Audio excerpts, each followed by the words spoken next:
Good evening, everyone. Good evening, Sir Alan.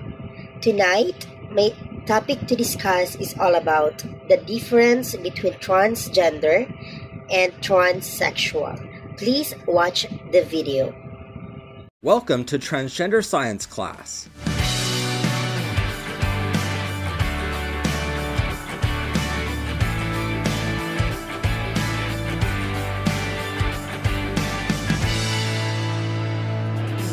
Be sure to check out our transgender pins, pronoun buttons, and fundamentals of being transgender course at professorpry.com. Transgender is a term used to describe someone whose gender identity does not correspond to their sex assigned at birth. Though this typically means someone describing themselves as male to female or female to male, sometimes seen as MTF or FTM respectively, transgender is also a blanket term used to describe many other identities. This includes but is not limited to non-binary, meaning someone who describes themselves as not of the gender binary of male or female, gender fluid meaning someone whose gender identity changes over time, and agender meaning someone who describes themselves as not having a gender. Though the term transgender was coined in the 1970s, trans people have been around since the dawn of humanity. In fact, the earliest recorded trans person lived in 2900 BCE, and while this person may not have described themselves as trans 5,000 years before the term was coined,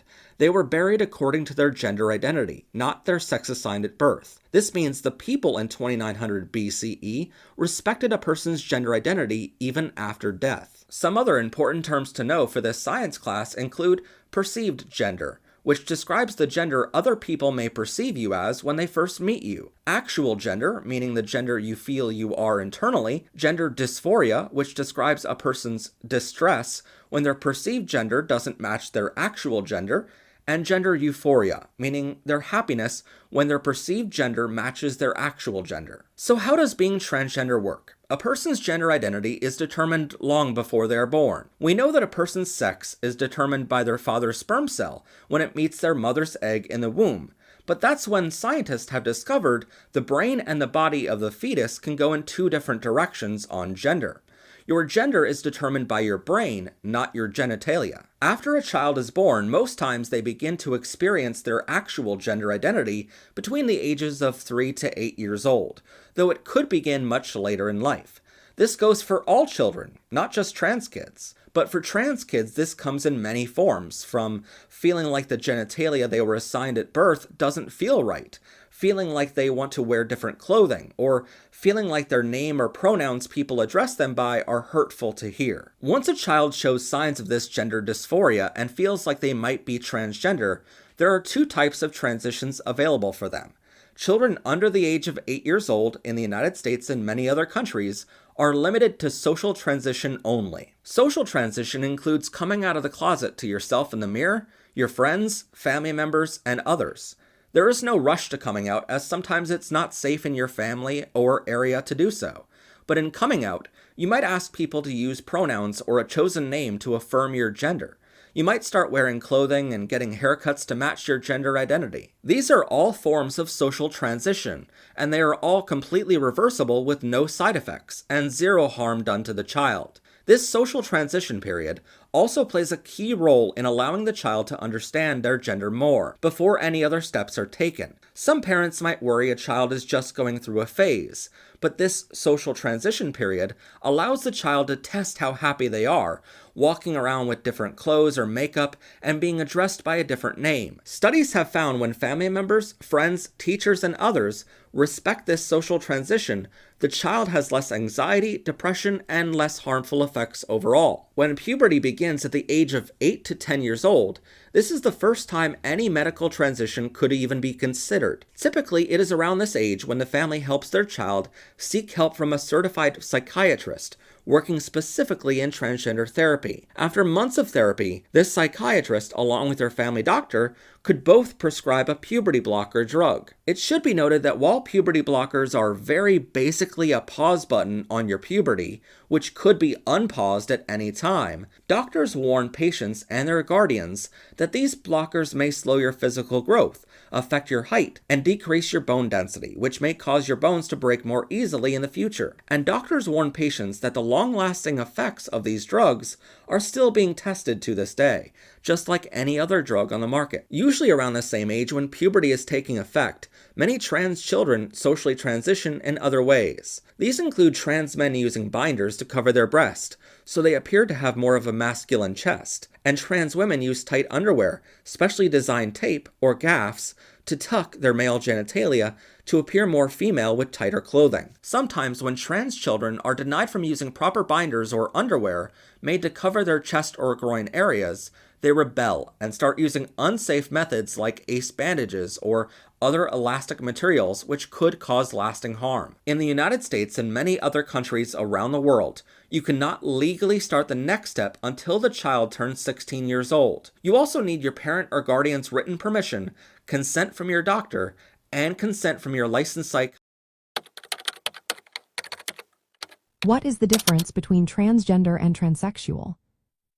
If you're curious about the terms transgender and transsexual, you're not alone.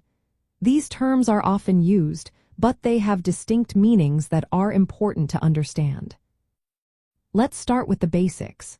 Both terms refer to individuals whose gender identity does not match the sex they were assigned at birth. However, the way these terms are used and their implications are different. The term transgender is an umbrella term that includes anyone whose gender identity differs from the sex they were assigned at birth. This can include people who identify as men, women, or any other gender, and it doesn't necessarily mean they have undergone any medical treatments. For example, a person assigned female at birth might identify as a man and use male pronouns, dress in male clothing, and engage in activities typically associated with men, all without any medical intervention. On the other hand, transsexual is a more specific term that refers to individuals who have undergone or plan to undergo medical treatments to physically transition to their identified gender. This can include hormone therapy to suppress or promote certain physical characteristics, such as facial hair or breast development, and gender reassignment surgery to alter their anatomical features. To put it simply, all transsexual people are transgender, but not all transgender people are transsexual. Transgender is a broader term that encompasses a wide range of gender identities and expressions, while transsexual specifically refers to those who have taken or plan to take medical steps to align their body with their gender identity. It's also important to note that the term transsexual can be contentious and is not preferred by many in the transgender community. Some people find it outdated or pejorative, and it is generally recommended to use the term transgender unless the individual specifically identifies as transsexual. In terms of medical treatments, transgender individuals may or may not choose to undergo hormone therapy or surgeries. However, for transsexual individuals, these medical treatments are often a necessary part of their transition process. Understanding these differences is crucial for respecting individuals' identities and using the terminology they prefer. By doing so, we can create a more inclusive and supportive environment for everyone. Gender confirmation surgery, also known as sex reassignment surgery (SRS) or gender-affirming surgery, is a surgical procedure aimed at aligning a person's physical characteristics with their gender identity. For male to female MTF surgery, the procedure typically involves several components, such as orchiectomy, removal of the testicles, penectomy, partial or complete removal of the penis, vaginoplasty, creation of a neovagina, clitoroplasty, creation of a clitoris, labiaplasty, creation of labia minora and majora, and vulvoplasty, refinement of the external genitalia to create a vulva. However, not all individuals undergoing MTF surgery opt for all of these procedures, and the specific combination chosen varies based on individual preferences, medical considerations, and surgical options available. Gender confirmation surgery is often just one aspect of a broader gender transition process.